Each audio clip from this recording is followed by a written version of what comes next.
100 में 90 शोषित और 90 भाग हमारा है। यह नारा देने वाला एक व्यक्ति था जो बिहार के जहानाबाद में जन्म लिया था, और आज उसी व्यक्ति पर एक फिल्म बनी है। इस फिल्म को देखने के लिए कई लोग पहुंचे हुए हैं, और फिल्म हॉल की अगर बात करें तो फिल्म हॉल अभी खचाखच भरा हुआ है। और फिल्म की खासियत यह है कि जो व्यक्ति की बात कर रहे हैं, अगर उनका नाम जरूर आपने सुना होगा, जिस तरह हमने बात की, इस बात के बाद नाम जरूर सुने होंगे। नाम है जगदेव बाबू, जिन्होंने शोषितों के खिलाफ लड़ाई लड़ी थी, सामाजिक लड़ाई लड़ी थी। और आज इस फिल्म देखने के बाद क्या कुछ लोगों में बदलाव होगा और क्या सोच आता है, हमारे साथ है, इनसे जानेंगे। राजू महतो जी हैं, इनसे जानेंगे कि आखिर ये फिल्म क्यों देखना चाहिए। देखिए, हम लोग शहीद जगदेव बाबू को शोषित क्रांति के अग्रदूत हम लोग मानते हैं कि शोषित लोगों के लिए क्रांति में जो अपने अग्रणी भूमिका इन्होंने अदा किया।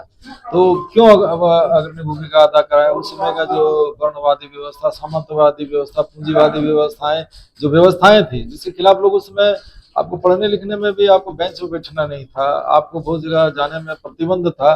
वैसे समय में लोगों को जागरूक करना, संगठित करना और उसके बाद उनको न्याय दिलाने के लिए लड़ाई करना, आगे बढ़ने के लिए उसको लेकर के चलना, और उस लड़ाई में अपने प्राणों की आहुति तक दे दी है। इसलिए उन्होंने अपने जीवन काल में जो उन्होंने जन जागृति का काम किया, और जन जागृति के साथ साथ उन्होंने जो पिछड़े दलित सभी लोगों को आगे बढ़ने का जो अवसर के लिए जो लड़ाई लड़ते लड़ते अपने प्राणों का आहुति दिया, तो उसके लिए हम लोग आज भी उनको कोटि कोटि नमन करते हैं कि पूरे देश के अंदर में ऐसे त्यागशील व्यक्ति, ऐसा कुर्बानी देने वाला व्यक्ति, ऐसा लोगों को जगाने वाला व्यक्ति हम समझते हैं कि भारत के इतिहास में बहुत कम लोग हैं। शायद यही कारण है कि उन्हें षड्यंत्र के तहत मारा गया था। देखिए, हमेशा अगर वो रहते तो कुछ और तस्वीर रहती शायद यह भारत की। देखिए, ऐसा है कि यहाँ पर जो समानशाही शक्तियाँ हैं, जो वर्णवादी व्यवस्था के पोषक लोग जो शक्तियाँ हैं, जब उनकी सत्ता से उनका सत्ता जब कुर्सी हिलने लगा, अगर ये विचारधारा स्थापित हो जाएगा तो फिर हम लोग कहीं का ना रहेंगे। और लोगों में जन जागृति फैल रही थी, और जिसे चुनाव भी लड़े, स्वतंत्र समाज दल का निर्माण किए, पार्टी भी जीत गए, फिर वहाँ पर सरकार में भी जब बिजली मंत्री बन गए। इस तरह से जब वो देखे कि सत्ता में भी इनका पदार्पण हो गया है और लोगों में जन जागृति आ जाएगा, तो फिर वर्णवादी व्यवस्था पर आधारित पार्टियां, समांतवादी व्यवस्था पर आधारित जो पार्टियां था, उनका भी जमीन हिलने लगा। सोचा कि अगर ये व्यक्ति अगर जिंदा रहेगा और ये सामाजिक न्याय का बात और जो समानता का बात और 90% लोगों को जो भागीदारी देने का जो बात ही कर रहा है, अगर ऐसा हो जाएगा तो हम लोग का राजनीतिक दुकान बंद हो जाएगा। तो इसीलिए एक साजिश और षड्यंत्र के तहत इन सारा, क्योंकि आज भी हम समझते हैं कि वर्णवादी व्यवस्था के पृष्ठपोषक लोग, पूंजीवादी व्यवस्था के पृष्ठपोषक लोग आज भी सत्ता में काबिज है।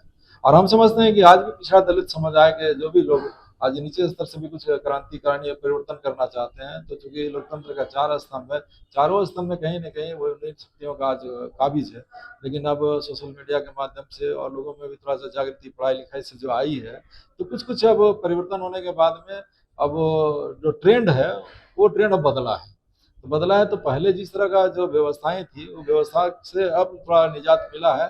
लेकिन वास्तव में जो जगदेव बाबू का जब तक विचार और सिद्धांत स्थापित नहीं होगा, तब तक जो असली जो हमको मिलना चाहिए भागीदारी, वो असली भागीदारी नहीं तो मिलेगी। शोषितों और दलितों को जो भागीदारी मिलना चाहिए वो अब तक नहीं मिला है और न मिलेगा आगे, क्या जब तक उनका विचारधारा नहीं रहे। जब तक जगदेव बाबू का विचारधारा न स्थापित नहीं होगा, तब तक आपको वो चीज नहीं मिलेगा, ना न्याय मिलेगा, ना सम्मान मिलेगा, ना हिस्सेदारी मिलेगा।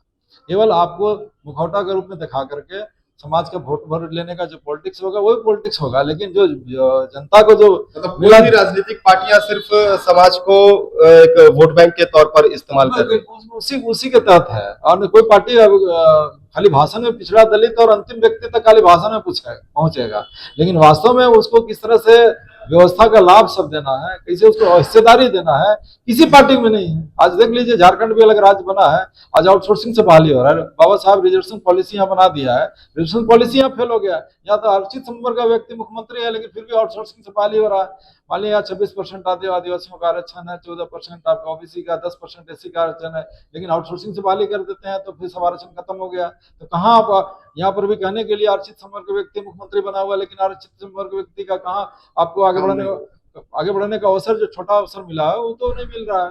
तो कहीं ना कहीं देश की सत्ता हो चाहे वर्तमान यहाँ का हो, सभी जगह वो लोगों का जो तंत्र जाल है जिसमें कि फंस करके हमारा लोग आज भी सिसक रहा है, रो रहा है, और उसको आज भी आगे बढ़ने क्या फिल्म प्रभावित करेगी लोगों को?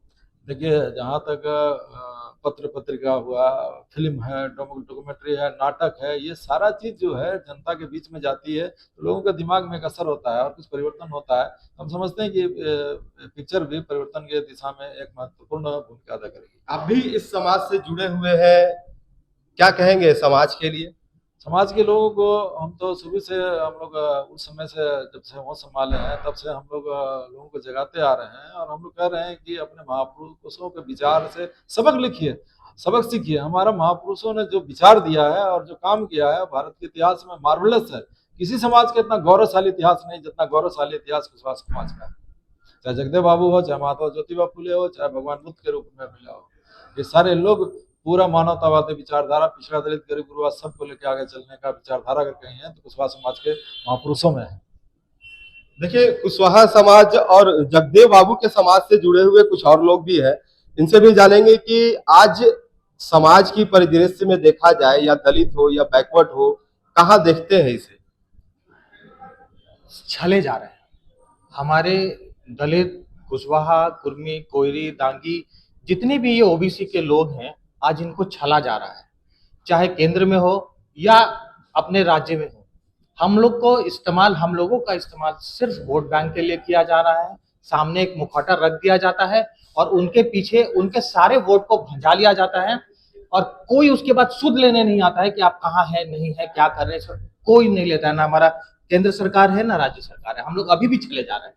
तो यही हमारे समाज से और हमारे भाई बंधुओं से अनुरोध है कि आप अपने अधिकार को पहचानें और इस दिशा में महत्वपूर्ण योगदान दें अपना। तो एक बार फिर से क्रांति दिखेगी फिल्म आने के बाद, जो 90 का इन्होंने दिया था कि 100 में 90 शोषित है और 10% ही राज कर रहे हैं, तो क्या वो 90% फिर से ऊपर उठेंगे? बाबू जगदेव के विचारधारा से हम बहुत ही प्रभावित हैं और हमारा समाज तो प्रभावित है ही। हम यही बोलना चाहेंगे कि हम जगदेव बाबू का झंडा और जगदेव बाबू का विचारधारा लेकर पुरजोर तरीके से पूरे झारखंड में इस विचारधारा को स्थापित करेंगे, बढ़ाएंगे। हर युवा, हर बुजुर्ग से अनुरोध करेंगे कि इस विचारधारा को अपनाएं और इस विचारधारा के अनुसार काम करें, और निश्चित ही आने वाले दिनों में आपका इसका रिपरकेशन दिखेगा, रिफ्लेक्शन दिखेगा, पार्टियों में भी दिखेगा। पार्टी को भी सामने आना पड़ेगा और हम लोग इसको बहुत आगे तक बढ़ाएंगे। फिल्म आपने देखा, फिल्म देखने से कितना प्रभावित हो रहे हैं? जगदेव बाबू के विचारधारा से तो प्रभावित हम थे ही, लेकिन उनकी पूरी जीवनी को इतना नजदीक से देखने का मौका कभी नहीं मिला।